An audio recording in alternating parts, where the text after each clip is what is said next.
दोस्तों, आज की इस कहानी में हम आपको 5 ऐसी बातें बताएंगे और समझेंगे क्यों आपको कभी किसी को ये बातें नहीं बतानी चाहिए, चाहे वह कोई कितना भी जिगरी दोस्त क्यों ना हो या फिर आपके कितने भी करीबी रिश्तेदार ही क्यों ना हो। क्योंकि हम अक्सर देखते हैं कि बहुत से लोगों की रिश्तेदारी पहले तो बहुत अच्छी चलती है, लेकिन बाद में धीरे धीरे बहुत ज़्यादा खराब हो जाती है और वह रिश्तेदार धीरे धीरे दुश्मन में बदल जाते हैं। दोस्तों, ये बातें आपको अपनी ज़िंदगी में गांठ बांध कर रखनी है और कभी किसी को नहीं बतानी है।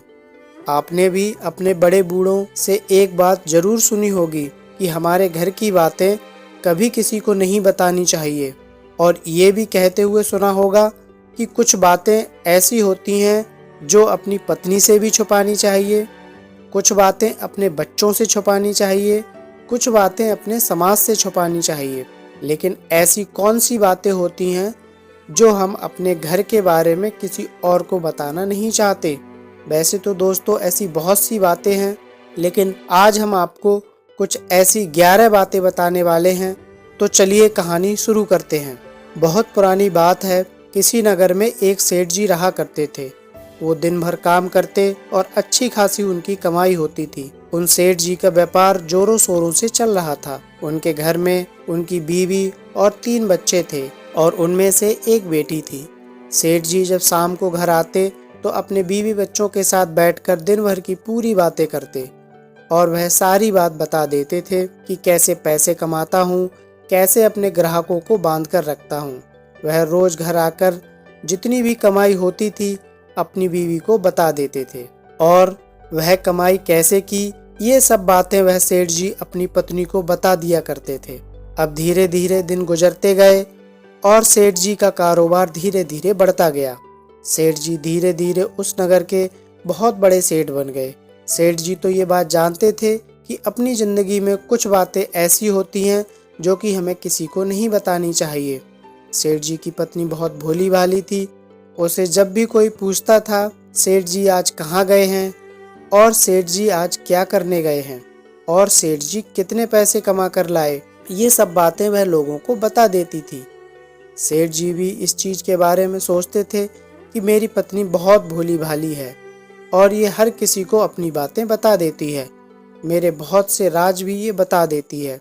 वह बार बार अपनी पत्नी को ये समझाते रहते कि अपने घर की बातें कभी किसी को मत बताना, और सेठ जी कभी कभी अपनी बीवी को इसी बात से डांट भी दिया करते थे।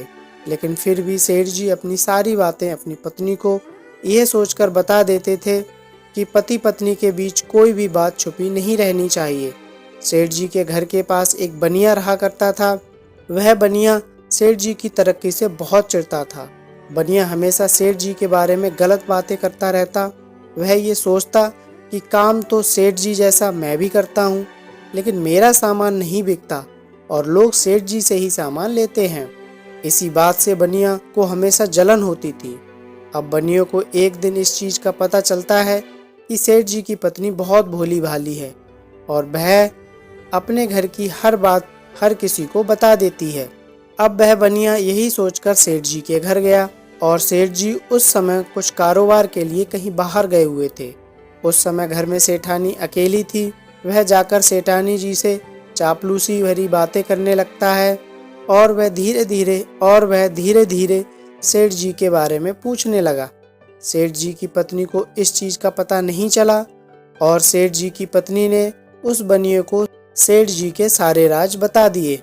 वह कहाँ काम करने जाते हैं, कैसे पैसे कमाते हैं, कहाँ से सामान लेकर आते हैं, कौन सा सामान कितने में बेचते हैं। ऐसे करते करते बनिया सेठानी जी से सारी चीज़ों के बारे में पूछ लेता है। फिर बनिया भी सेठ जी की तरह काम करने लगता है। सेठ जी को इस बारे में पता नहीं चलता, लेकिन धीरे धीरे वह बनिया सेठ जी की जगह लेने लगता है। धीरे धीरे सेठ जी का कारोबार ठप होने लग गया।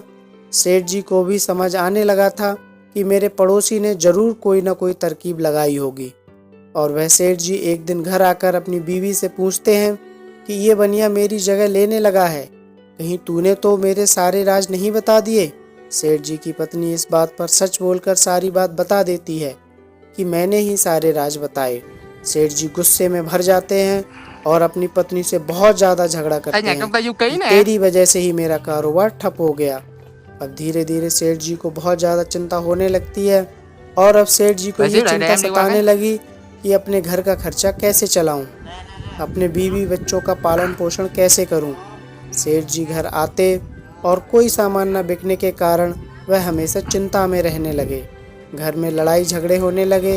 वह बीवी को जिम्मेदार ठहराते कि तेरी वजह से ही मेरा कारोबार ठप हो गया। धीरे धीरे घर में कलेश और लड़ाई की वजह से सेठ जी के घर गांव का कोई आदमी भी नहीं आता, क्योंकि वह ये सोचते कि ये तो लड़ते रहते हैं, इनके घर जाकर क्या करेंगे। सेठ जी का कारोबार धीरे धीरे ठप होता चला गया। वह सेठ जिस किसी से भी उधार मांगते थे, कोई भी उधार नहीं देता, क्योंकि उन लोगों को पता था कि सेठ जी का कारोबार तो ठप हो चुका है। यदि हम उधार देंगे तो हमें ये वापस कैसे करेंगे। सेठ जी अब इसी चिंता में बैठे रहते। इसकी वजह से अपने शरीर को पूरी तरह खत्म भी कर चुके थे और इसी चिंता में कुछ दिन के लिए दूसरे गांव गए हुए थे।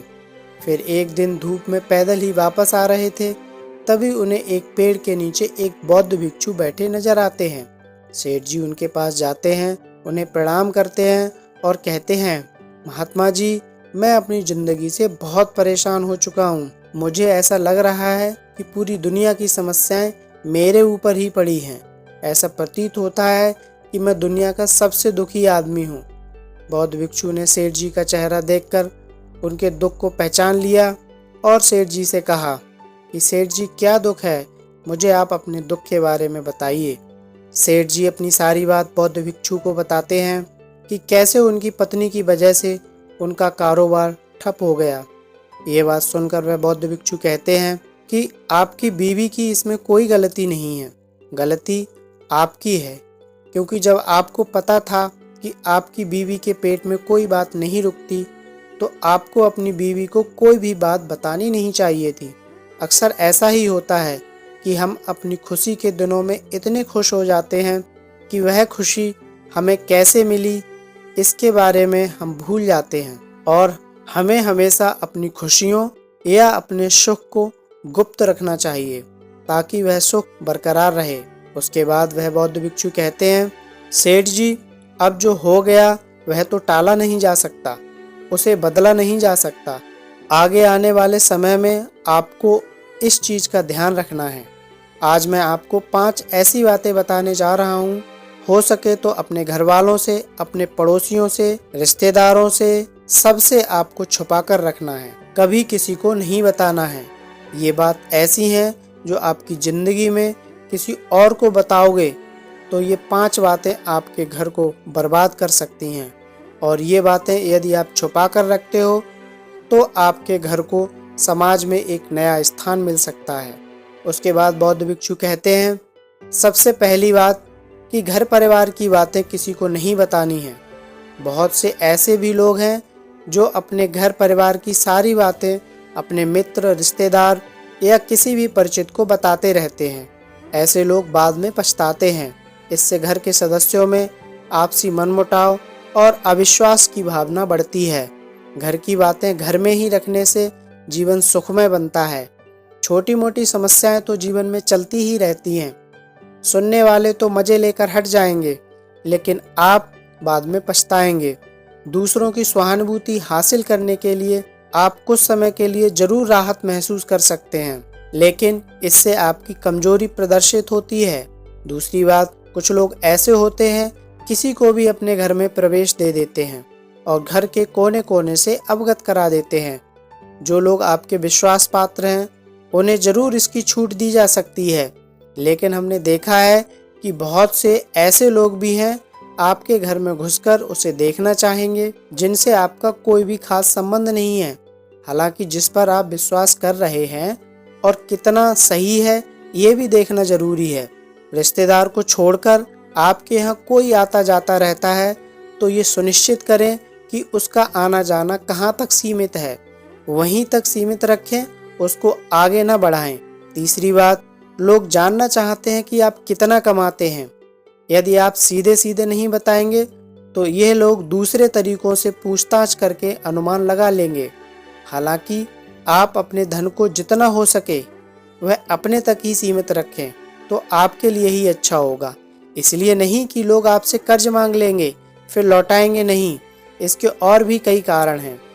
धन को अपने परिचितों और रिश्तेदारों से गोपनीय रखने की सलाह दी जाती रही है, इसलिए आप इस बारे में अच्छे से सोच विचार करने के बाद ही धन के बारे में किसी को बताना। नंबर 4, यदि सार्वजनिक रूप से आपका अपमान किया जा रहा है तो उसका जमकर प्रतिकार करें।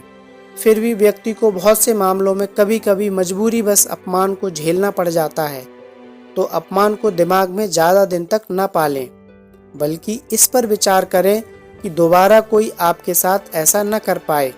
ये भी याद रखें कि यदि आप अपने अपमान को प्रसारित करेंगे तो फिर वही लोग आपका अपमान करने लगेंगे, क्योंकि लोगों को आपके साथ कभी सहानुभूति नहीं रहती।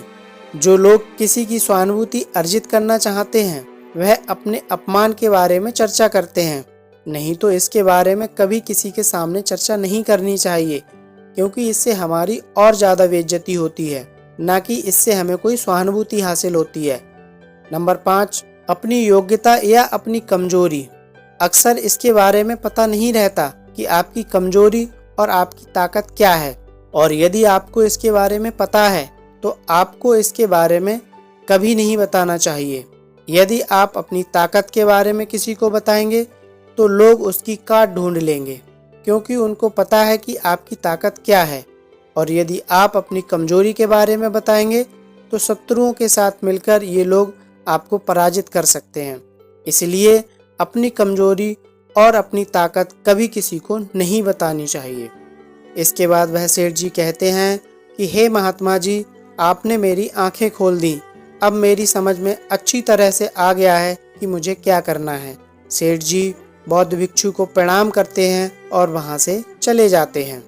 तो दोस्तों, कैसी लगी आपको ये कहानी कमेंट करके ज़रूर बताना, और हाँ, वीडियो को लाइक करके अपने दोस्तों और अपने सभी परिवार वालों के साथ शेयर ज़रूर करना। दोस्तों, ऐसी ही ज्ञानवर्धक कहानियाँ सुनने के लिए हमारे चैनल को सब्सक्राइब करें, बेल नोटिफिकेशन को ऑन कर लें ताकि आप तक हमारी हर कहानी बिना किसी रुकावट के पहुंचती रहे। तो मिलते हैं अगली वीडियो में। अपना ख्याल रखिए, खुश रहिए।